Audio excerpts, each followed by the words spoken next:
नमस्कार साथियों, मैं अंजलि कुमारी। स्वागत है आपका मेरे YouTube चैनल पे। साथियों चलिए तो मैं बुक को स्टार्ट करती हूँ जिसका नाम है टाइम मैनेजमेंट, जिसे लिखा है डॉक्टर सुधीर दीक्षित ने।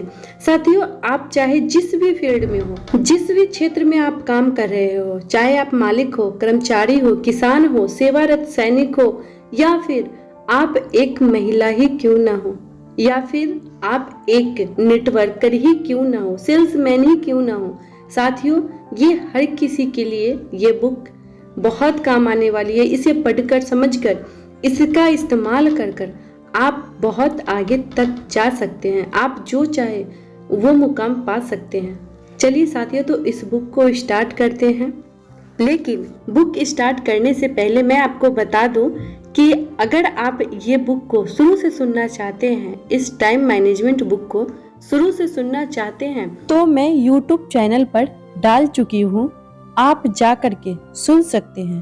पार्ट 1 से पार्ट 7 तक मैं डाल चुकी हूँ। चलिए तो पार्ट 8 स्टार्ट करते हैं। समय के सर्वश्रेष्ठ उपयोग का 19वां सिद्धांत। यह महत्वपूर्ण नहीं है कि आपने कितने समय काम किया, महत्वपूर्ण तो परिणाम है। गति और प्रगति में गफतन न करें। बच्चों का आगे पीछे हिलने वाला घोड़ा गति तो करता है लेकिन प्रगति नहीं करता। देखिए यह बेहद महत्वपूर्ण सिद्धांत है। बेहद महत्वपूर्ण सिद्धांत है क्योंकि अक्सर वहीं पर गलतफहमी का अंदेशा रहता है। कर्मचारी अक्सर महसूस करते हैं कि वे 8 घंटे काम करते हैं, इसलिए उसकी तनख्वाह बढ़नी चाहिए। दूसरी ओर कंपनी के मालिक सोचते हैं कि इस आदमी ने 5,000 रुपए का काम किया है और इसे 8,000 रुपए तनख्वाह पहले से मिल रही है, इसलिए इसकी तनख्वाह बढ़ाने की जरूरत नहीं है। इसके बजाय अगर संभव हो तो उसकी तनख्वाह कम कर देनी चाहिए या उसे नौकरी से निकाल देनी चाहिए। इस उदाहरण में हमने क्या देखा? कर्मचारी के लिए महत्वपूर्ण पैमाना यह है कि उसने कितने समय काम किया, जबकि कंपनी के मालिक के लिए महत्वपूर्ण पैमाना यह है कि उसने कितना मूल्यवान परिणाम दिया। मानसिकता के इस अंतर को कभी ना भूलें, क्योंकि आपका क्षेत्र चाहे जो हो, सबसे सफल लोगों का ध्यान हमेशा परिणाम पर केंद्रित होता है। यदि आप 5 मिनट में ही उन्हें अपेक्षित परिणाम दे देंगे तो वे आपको पुरस्कार देंगे, लेकिन दूसरी ओर यदि आप 5 दिन की मेहनत के बाद भी अपेक्षित परिणाम नहीं दे पाए तो वे निराश हो जाएंगे। वास्तविक संसार में महत्वपूर्ण यह नहीं होता कि आपने कितने समय काम किया, महत्वपूर्ण तो यह होता है कि आपका परिणाम क्या निकला। मिसाल के तौर पर 2 सेनाएं लड़ रही है और उसमें से एक हार जाती है। देखने वाली यह बात है कि दोनों ही सेनाएं सामान्य समय तक लड़ी, दोनों ने ही जान की बाजी लड़ाई, लेकिन परिणाम दोनों के लिए अलग अलग रहे। एक का नाम सुनहरे अक्षरों में लिखा गया जबकि दूसरी को पराजय का कलंक झेलना पड़ा। एक और उदाहरण देखें। 2 महिलाएं सब्जी बनाने में 2 घंटे का समय लगाती है। एक सब्जी लाजवाब बनाती है और दूसरी की सब्जी बिगड़ जाती है। आपको क्या लगता है उसके पतियों की प्रतिक्रिया क्या होगी? क्या दूसरी महिला का पति इस बात पर वाह वाह करेगा कि उसकी पत्नी ने उस सब्जी को बनाने में 2 घंटे तक मेहनत की, या वह इस बात पर ताने कसेगा कि कितनी बुरी सब्जी बनाई? जवाब आप खुद जानते हैं। तो यह बात अच्छी तरह समझ ले कि समय की मात्रा महत्वपूर्ण नहीं होती, महत्वपूर्ण तो परिणाम होता है। कोई बॉस अपने कर्मचारी की इस बात पर प्रशंसा नहीं कर सकता कि उसकी 2 महीने की अथक मेहनत के बावजूद कॉन्ट्रैक्ट हाथ से निकल गया। अगर बॉस या पति भला होगा तो सांत्वना दे सकता है, तसल्ली दे सकता है, लेकिन पुरस्कार नहीं दे सकता। इसलिए समय के सर्वश्रेष्ठ उपयोग का 19वां सिद्धांत है। यह महत्वपूर्ण नहीं है कि आपने कितने समय काम किया, महत्वपूर्ण तो परिणाम है। देखिए, किसी काम में लगने वाला समय के दृष्टिकोण से सोचते समय आप कोई नई चीज नहीं कर रहे हैं। दुनिया भर में करोड़ों कर्मचारी ऐसा ही सोच रहे हैं। अगर उससे पूछा जाए कि वे कंपनी को क्या दे रहे हैं, तो उसका जवाब यही होगा, 10 से 5 का समय। दूसरी ओर, यदि आप सफल लोगों से पूछेंगे कि वे कंपनी को क्या दे रहे हैं, तो वे परिणाम बताएंगे, आंकड़े बताएंगे, अपना योगदान बताएंगे। इस संबंध में एक उदाहरण देखें। अगर वर्मा जी का मकान 25 साल में बनता है, तो क्या वह 22 साल में बनने वाले ताजमहल से बेहतर कहलाएगा? नहीं, क्योंकि काम का परिणाम ज्यादा महत्वपूर्ण होता है। यह उतना महत्वपूर्ण नहीं होता कि उसमें हम में से कुछ लोग अपना काम अच्छी तरह करेंगे, कुछ नहीं करेंगे, लेकिन हमारा मूल्यांकन सिर्फ एक ही चीज के आधार पर होगा, परिणाम। एक पूर्ण सार्थक कार्य 50 आधे अधूरे कामों से बेहतर है। कितना समय लगा? इस संदर्भ में एक अफवाह है। लगा हुआ समय तब महत्वपूर्ण होता है जब परिणाम बेहतरीन हो। उदाहरण देखें, बॉस आपको कोई जटिल काम करने को देता है और उसके लिए आपको 7 दिन की डेडलाइन देता है, लेकिन आप उसे 2 दिन में ही अच्छी तरह पूरा करके सौंप देते हैं, तब आप बॉस की नजरों में ज्यादा ऊपर उठ जाएंगे। आपने उम्मीद से कम समय में बेहतरीन काम किया।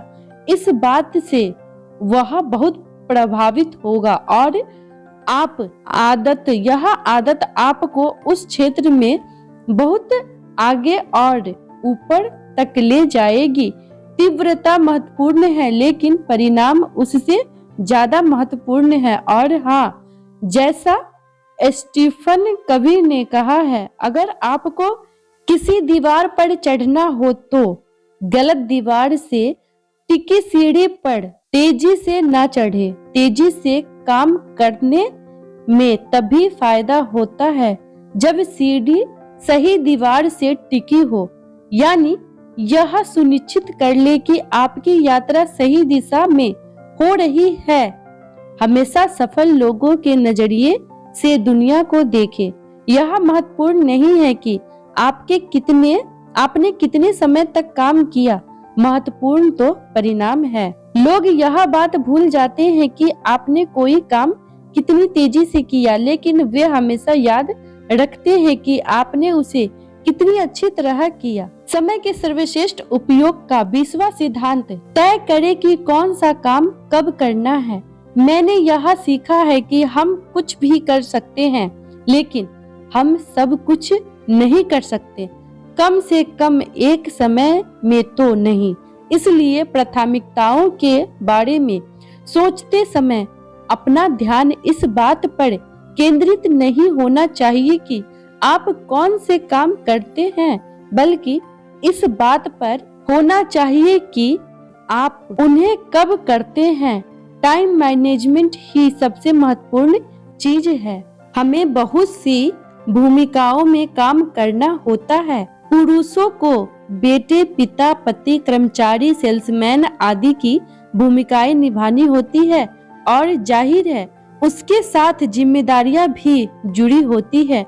पत्नी घर के सामान लाने के लिए आपको बाजार भेजना चाहती है। दोस्तों के मोबाइल फोन समय असमय चले आते हैं। बिना बुलाए रिश्तेदार आ धमकते हैं। अनचाहे सामाजिक समारोह और दीगर कार्यक्रमों में जाना होता है। देखिए, एक बात अच्छी तरह समझ ले, जीवन कोई फूलों की सेज नहीं है, यह तो कंप्यूटर गेम भारियों की तरह मुश्किल डगर है।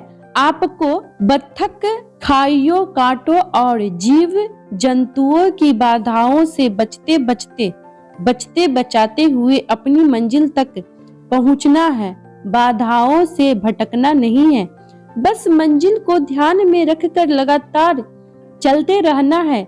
यही मंजिल तक पहुंचने का उपाय है।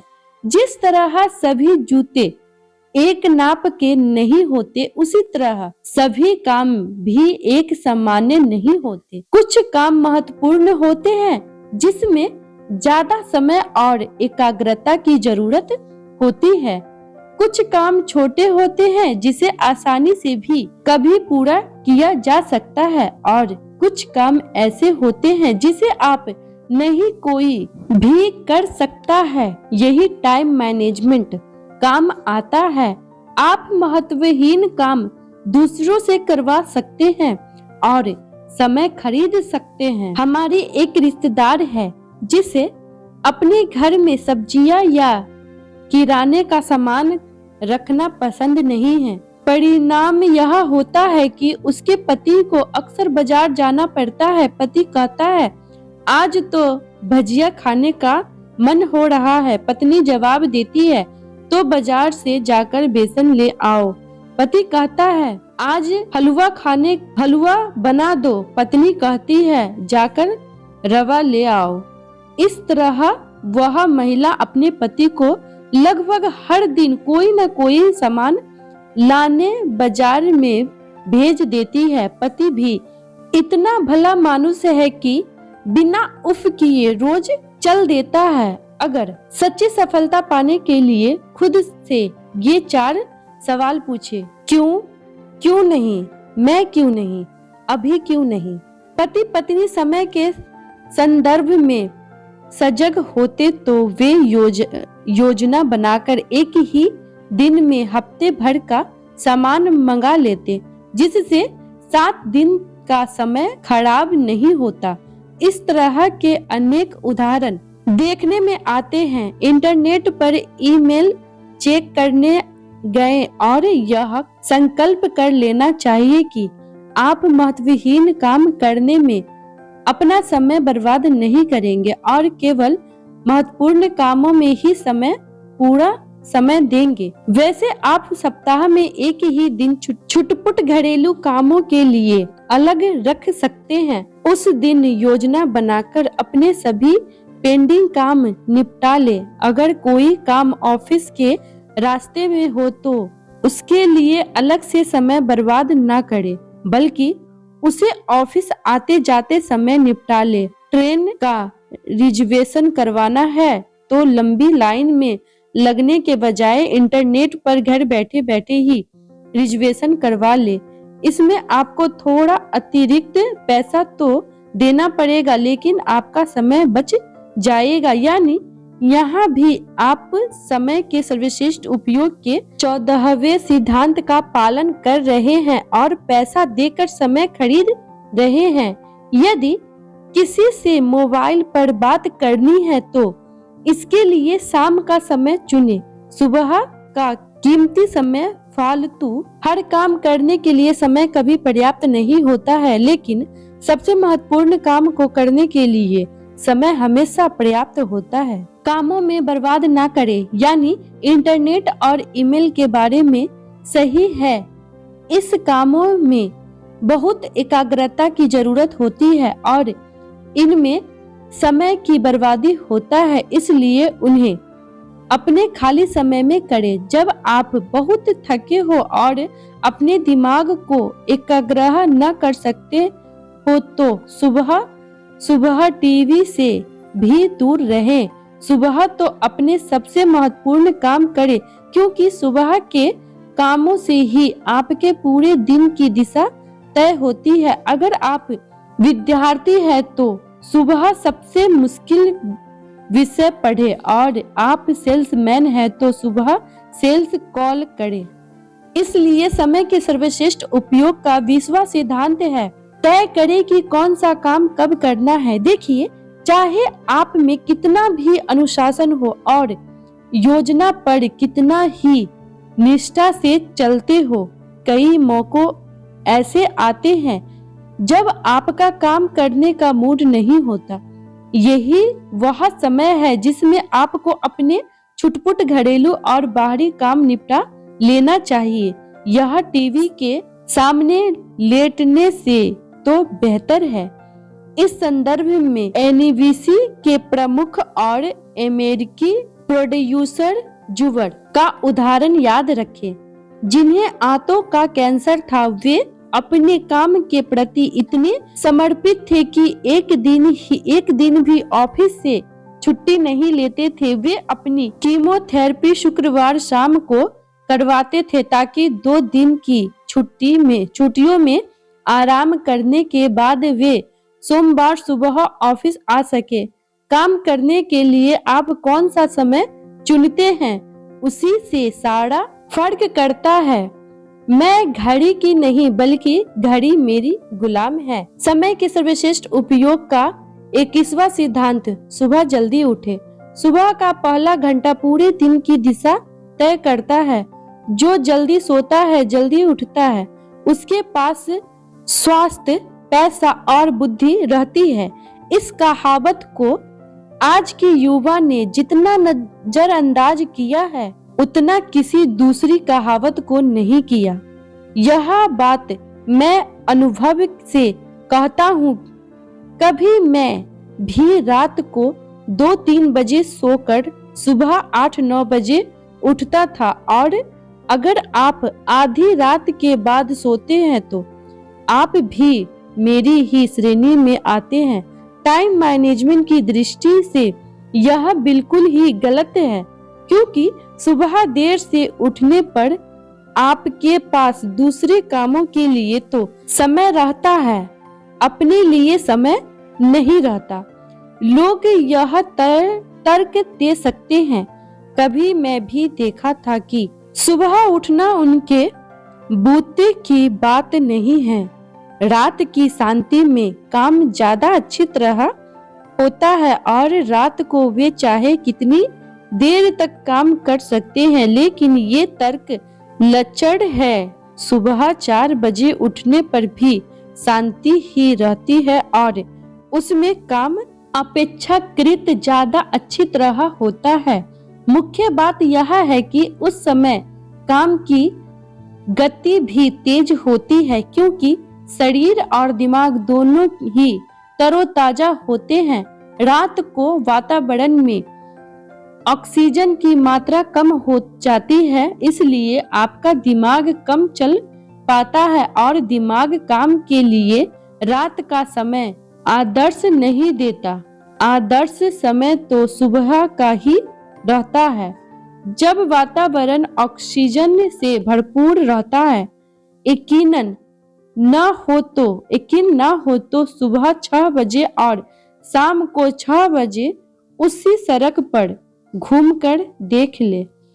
एक बात जान ले कि समय के सर्वश्रेष्ठ उपयोग में सबसे बड़ी दिक्कत दूसरों की तरफ से आती है और सुबह यह दिक्कत सबसे कम होती है। इसलिए सुबह के 1 घंटा में आप जितना काम कर लेते हैं उतना दोपहर में 3 घंटों में हो पाएगा। सुबह मोबाइल का टेंशन भी नहीं रहता, अखबार भी देर से आता है, बच्चे भी प्रायः देर से उठते हैं, इसलिए आप पूरी एकाग्रता से काम कर सकते हैं।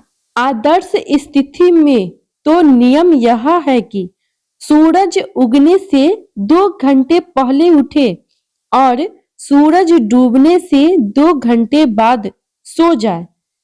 अब आप सुबह 4 बजे उठते हैं तो आपके पास समय ही समय रहेगा। ऑफिस जाने से पहले भी आपके पास 4 घंटा का समय रहेगा।